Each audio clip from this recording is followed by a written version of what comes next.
নমস্কাৰ মোৰ মৰমৰ বন্ধু বান্ধৱীসকল আজিৰ এইটো ভিডিঅ'ত বিয়োগ অংকৰ নিয়ম আৰু ইয়াক কেনেকৈ কৰে কেই প্ৰকাৰৰ বিয়োগ অংক থাকে মানে কেনে ধৰণৰ বিয়োগ অংক থাকে আৰু তাক কেনে ধৰণে সমাধান কৰে এইটো ভিডিঅ'ত কৰি দেখাম আমি প্ৰথমতে সাধাৰণ বিয়োগ কেনেকৈ কৰে আৰু সাধাৰণ বিয়োগনো কি তাক আমি কৰি দেখাম সাধাৰণতে যিবিলাক সাধাৰণ বিয়োগ এই সাধাৰণ বিয়োগবিলাকত এনে ধৰণে থাকে একৰীয়া ক্ষেত্ৰত 2/1 একদম সিম্পল 2/1 ত ধৰিছো মই 2/1 হে সৰি দে 2 - 1 মানে 2 পৰা 1 গল থাকিল 1 এইটো সঠিক সাধাৰণ গণিত বুলি কয় মানে সাধাৰণ বিয়োগ বুলি কয় যদি আমি দুখৰীয়া চাও তেতিয়া হলে 22/11 এইটো এটা সাধাৰণ বিয়োগ যেহেতু ইয়াৰ ওপৰৰ সংখ্যা আৰু তলৰ সংখ্যাবিলাক কি ওপৰৰ সংখ্যাতকৈ তলৰ সংখ্যাকেইটা কৰো সেয়ে আমি ডাইৰেক্টলি এটো আমি মানে বিয়োগ কৰিব পৰা যায় 2 পৰা 1 বিয়োগ কৰিলে 1 হ'ব আৰু 2 পৰা 1 বিয়োগ কৰিলে 1 হ'ল মানে 22 পৰা 11 মাইনাস কৰি দিয়া লগে লগে ইয়াৰ এনসাৰটো হৈ গ'ল 11 আৰু যদি আমি তিনিখৰীয়া চাও তেতিয়া হলে তাত হ'ব 2 3 4 1 2 3 আমি যদি এটো বিয়োগ কৰো 234 পৰা 132 বিয়োগ কৰো তেতিয়া হলে এটো এটা সাধাৰণ বিয়োগ গণিতৰে মানে এটা অংক 4 পৰা 3 গল থাকিল 1 3 পৰা 2 থাকি গল 1 2 পৰা 1 গল থাকিল 1 এটো সাধাৰণ গণিতৰ এনেধৰণে উদাহৰণ দি দিছো এতিয়া আমি আহিম ঋণ লোৱা বিয়োগ আমি সাধাৰণ বিয়োগটো কৰি দিছো নেক্সট ঋণ লোৱা বিয়োগ বুলি এটা বিয়োগ অংক থাকে এই বিয়োগবিলাকক ধাৰ কৰা বিয়োগ বুলিও কোৱা হয় ইয়াক আমি এটা উদাহৰণৰ হেতি দিছো ধৰি লোৱা ওপৰত আছে 1 2 1 not 2 7 দি দিছো ওপৰত আমি 2 7 দি দিলো আৰু তলত দিম 1 8 এইটো এটা ঋণ লোৱা বিয়োগ বা ধাৰ কৰা বিয়োগ অংক দিছো আমি এটা উদাহৰণ লম 27 আৰু তলত থাকিব 1818 এটোক আমি ঋণ লোৱা বিয়োগ বা ধাৰ কৰা বিয়োগ বুলি ক'ব পাৰিম যেহেতু ইয়াত এই 7 তকৈ 8 টো ডাঙৰ কিন্তু 27 তকৈ এই তলৰ যোনটো 18 টো সৰু এটা আমি বিয়োগ কৰিব পাৰিম কিন্তু ডাইৰেক্টলি কৰিব পাৰিলে নহব এটা আমি ধাৰ কৰি পিনি বিয়োগ কৰিব লাগিব যেহেতু এটা পদ্ধতি হয় পদ্ধতিটো মতে ধাৰ কৰি লব লাগিব এটা 7 ৰ পৰা 8 বিয়োগ না যায় গতিকে আমি সাইডত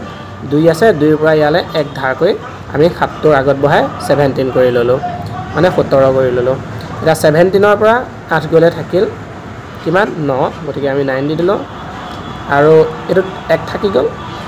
1 পৰা 1 গল থাকিল কিমান 0 গতিকে আমি 0 নিদো গতিকে 27 ৰ পৰা 18 গলে থাকিল 9 মানে এইটোক এটা ধাৰ কৰা বিয়োগ বা ঋণ লোৱা বিয়োগ বুলি ক'ব পাৰি আৰু যদি আমি উদাহৰণ দিব যাও তেতিয়া হলে তিনিখৰীয়া ক্ষেত্ৰত এটা দি দেখাম 3 2 4 আৰু 2 3 6 যদি আমি এটা উদাহৰণ দিছো এটো এটা ঋণ লোৱা উদাহৰণ কিন্তু ওপৰত 324 আছে আৰু তলত 236 আছে ইয়াত আমি দেখিব পাইছো 324 ৰ পৰা 236 টো আমি বিয়োগ কৰিব পাৰিম কিন্তু 4 ৰ পৰা যোনটো পদ্ধতি মতে 4 পৰা 6 টো বিয়োগ কৰিবলৈ হলে আমি অলপ তা খেলিমেলি হ'ব মানে প্ৰবলেম হয় হেয়া আমি এটো 2 পৰা তাৰ কাষতে থকা সংখ্যা 2 4 ৰ কাষত থকা সংখ্যাটো 2 গতিকে 2 পৰা আমি এটো যোনটো 4 টো লৈ এক এটা আমি ধাৰ কৰি লৈ যাম আৰু তেতিয়া হৈ যাব 14 এতিয়া আমি দেখা পাম 14 ৰ পৰা 6 গলে থাকিব 8 ইয়াত এক ধাৰ কৰি নিছিলো যেহেতু ইয়াত এক থাকি গল গতিকে 1 ৰ পৰা 3 না যায় সেয়ে আমি আকৌ তাৰ কাষত থকা 3 টোৰ পৰা 1 আছিল 1 টো লৈ এক এটা লৈ 11 কৰি ললো 11 টো আমি পাতি না দেখাও যেহেতু আখৰবিলাক দেখিবলৈ বেয়া হ'ব সেয়ে 11 টো মনতে ধৰি লব লাগিব 11 ৰ পৰা 3 যাব হলে কিমান হ'ব 11 ৰ পৰা 3 বিয়োগ কৰি দিলে 8 হ'ল আৰু ইয়াত কিমান থাকি গৈছিল 2 গতিকে 2 ৰ পৰা 2 গলে থাকিল 0 গতিকে 324 ৰ পৰা 236 বিয়োগ কৰিলে 88 হয় এইটো হতি এটা ধাৰ কৰা বিয়োগ অংক বা ঋণ লোৱা বিয়োগ অংক এটো হৈ গৈছে এতিয়া আমি দশমিকৰ বিয়োগ কেনেকৈ কৰে আমি তাক দেখাই দিম উদাহৰণ এটা দি লওঁ ফাৰ্স্ট 25 বা 2.5 পৰা আমি 1.5 যদি বিয়োগ কৰোঁ 550 মানে 5 পৰা 5 বিয়োগ কৰিলে 0 হ'ব 2 পৰা 1 গ'ল থাকিল 1 মানে 1.0 এইটোক কয় দশমিকৰ বিয়োগ অংক যেহেতু দশমিক আছে সেয়ে দশমিকৰ বিয়োগ অংক বুলি কয় আৰু দশমিকৰ বিয়োগ অংক কৰিবলৈ হ'লে সাধাৰণতে ধৰি লোৱা আমি 3.25 পৰা মাইনাছ কৰিব দিছে 2.5 এইটো আমি কেনেকৈ বিয়োগ মানে পদ্ধতিত পাতি দেখাম ইয়াক আমি যেহেতু এনেকৈ ডাইৰেক্টলি কৰিবলৈ প্ৰব্লেম হ'ব সেয়েহে আমি এনেকৈ পাতি ল'ব লাগিব গতিকে এইটো আমি পাতিবৰ কাৰণে এনেদৰে পাতিব লাগিব 3.25 আৰু এই যেটো দশমিকটো আমি কি কৰিব লাগিব দশমিকত হ'লে দশমিকটো দিব লাগিব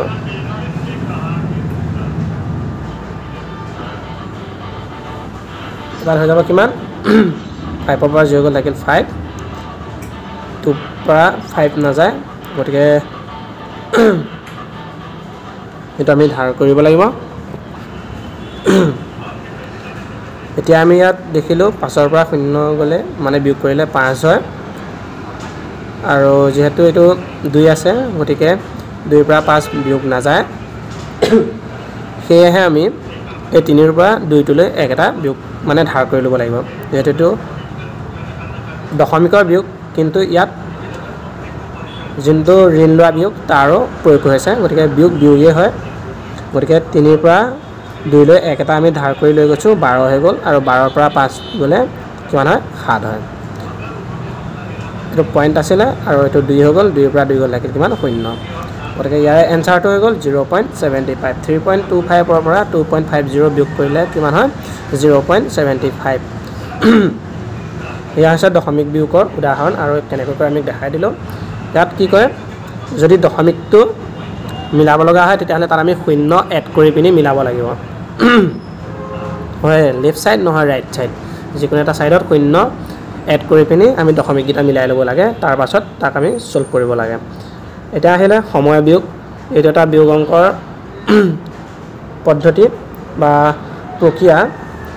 ইয়াক কেনেকৈ কৰি আমি তাক দেখাই দিম সময় বিয়োগত সাধাৰণতে সময় বিয়োগ কৰা হয় ধৰিলে আমাৰ 3:25 মিনিট 3:25 মিনিটৰ পৰা যদি আমি 2:50 মিনিট বিয়োগ কৰি দিওঁ মানে 2 ঘণ্টা 50 মিনিট যদি আমি বিয়োগ কৰি দিওঁ 3:25 মিনিটৰ পৰা 2:50 মিনিট যদি বিয়োগ কৰি দিওঁ এতিয়া তাক কি হ'ব সেমে হ'ব 3.25 পৰা এটা আমি ঘড়ী কাটা যোনটো নিয়ম ঘড়ী কাটা নিয়মত কৰিব লাগিব তাক পঢ়ি আছো গতিকে সময় বিয়োগৰ ক্ষেত্ৰত আমি ঘড়ী যোনটো নিয়ম ঘড়ী নিয়মটো মতে আমি ব্যৱহাৰ কৰিব লাগিব যেহেতু 3:50 আমি ঘড়ী কাটা আমি দেখো ইয়াত 12 থাকে 1 2 3 4 5 6 7 8 9 10 11 12 আমাক দিছিলে কিমান 3:25 মিনিট 25 মিনিট আমাৰ সাধাৰণতে ইমান মানত নাই এটো ইমানত হৈ যাব 3:25 মিনিট যেটো 5ত 25 হয় এটো 3:25 মিনিট ইমানত হৈ গ'ল আৰু 2 ঘণ্টা 50 মিনিট যদি আমি বিয়োগ কৰি দিওঁ 2 ঘণ্টা 50 মিনিট মানে 2 ঘণ্টা মানে কিমান নে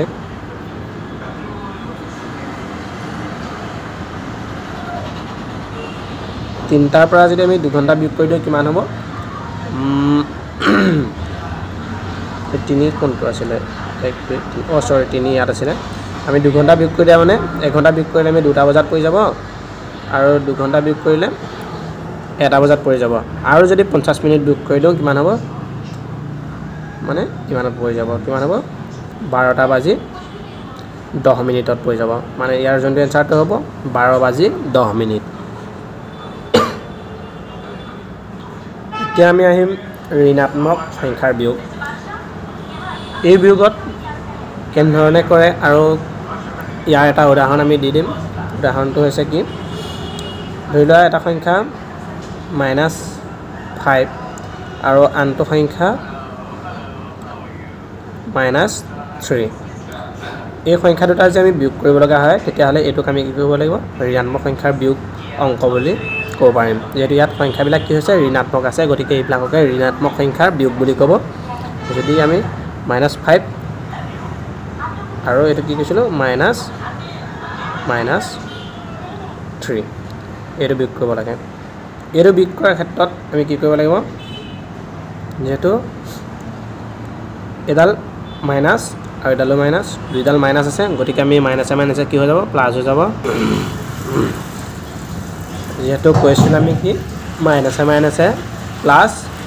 গতিকে আমি সেইটো প্লাছ বুলি ধৰি ল'লোঁ তলত আৰু ওপৰত আছে -5 গতিকে -5ৰ পৰা +3 বিয়োগ কৰি দিলে কিমান হৈ যাব এনচাৰটো হৈ গ'ল -2 এইটো আছিলে ঋণাত্মক সংখ্যাৰ বিয়োগ অংক আজিৰ ভিডিঅ'টো ইমানেই আছিল যদি ভিডিঅ'টো ভাল লাগিল তেতিয়াহ'লে এটি লাইক আৰু এটি কমেণ্ট কৰিব লগতে মোৰ চেনেলটো যদি নতুনকৈ আহিছে তেতিয়াহ'লে ছাবস্ক্ৰাইব কৰি ল'ব আজিলৈ ইমানেই ধন্যবাদ